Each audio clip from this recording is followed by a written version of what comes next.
Hey everyone, it's Natalie and I'm here with another Tip Tuesday. One of the most common questions that we get about consigning with Rhea Lana is pricing. I know it can feel so overwhelming and daunting trying to figure out how to price your items. I mean, it's awesome that you get the freedom to choose how to price your own items, but sometimes you don't even know where to start. So today I'm going to give you some tips. I'm going to show you how to use your calculator, do a little bit of math, and I hope you're going to feel more empowered and equipped to know how to price your items to sell. So first and foremost, I want to encourage you not to overprice your items, especially those lower end brands like Cat & Jack from Target, Walmart, Children's Place. We want to make sure that those are items that we're bundling, and I'm going to give you some examples of that. And here is why. When you see those items out on the floor, have you shopped before? Think about it. When you see a Cat & Jack t-shirt that you know cost $7 and it's priced for $4 because that's our minimum, it just kind of rubs you wrong, right? Like you feel like you know it's not worth it. And so it does hurt the reputation of Rhea Lana's when we have a high volume of overpriced items. So we want to make sure to give you the tips and the tools and the resources to price right. So that we are engaging more shoppers, bringing in more shoppers that feel confident in the deals and the prices that they're finding at Rhea Lana's, and also so your items will sell and they don't just get returned to you because they were overpriced. So let's get into it.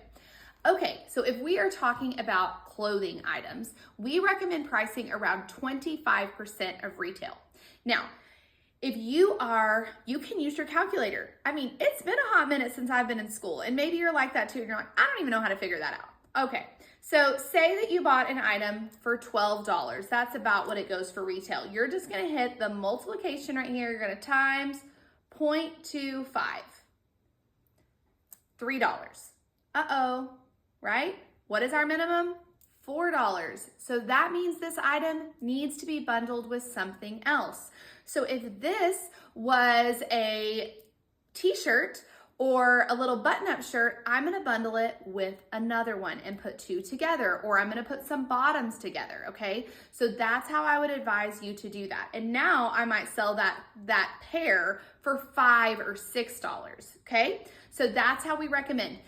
Bundles do best when they are the same brand, for sure the same size, okay? It's really disappointing to a shopper when they get home and they have a 4T top and a 3T bottom, okay? So please make sure that they're the same sizes. So that's one way to do that. Now let's do another example. Say that you have a high dollar item, okay? Say that you have a boutique dress or a Dillard's dress that you spent $35 on retail. You're gonna do times 0.25% for clothing, $8.75. This is what you would want to price this item for, okay? And remember, you can do cents, okay? You can do those in 25 increments. So sometimes it helps if you just add that 25 on or 50 cents on a little bit here and there, okay? But it still is keeping it at a competitive pricing. I will also tell you, we have lots of people that say, well, it'll go for half price.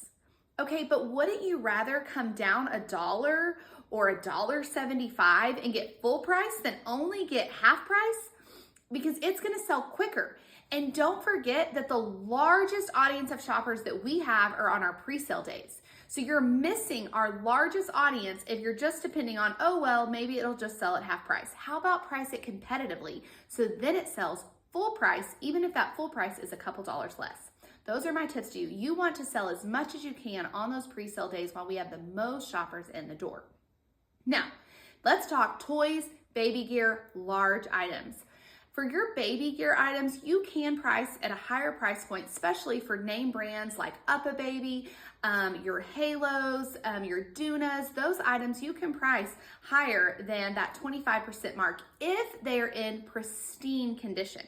So let's look at that. And Halo bassinet, and it retails at $350, okay, for the basic one, and it's in pristine condition. So I'm gonna multiply times 35%, that's $122, okay? This, I think, is a phenomenal price for a Halo bassinet in pristine condition. That's at $35.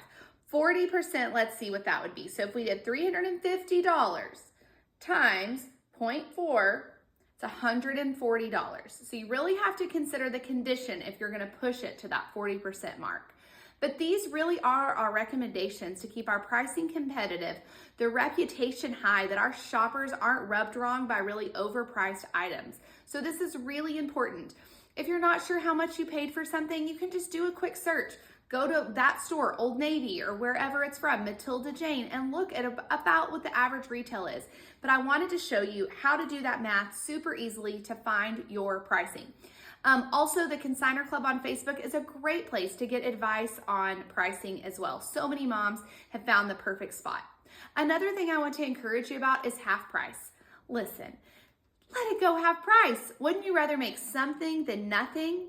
And my last tip for you, if you are choosing to donate your unsold items, let it all go half price. You would rather get something than nothing. If you are choosing at the end of the sale, if the item doesn't sell, to donate it, then why not also let it go half price? Okay, you would rather get a few dollars for that item than to send it to donations. So if you choose donate, also just always choose half price. Okay, those are my tips for you today. Let us know if we can help you in any way.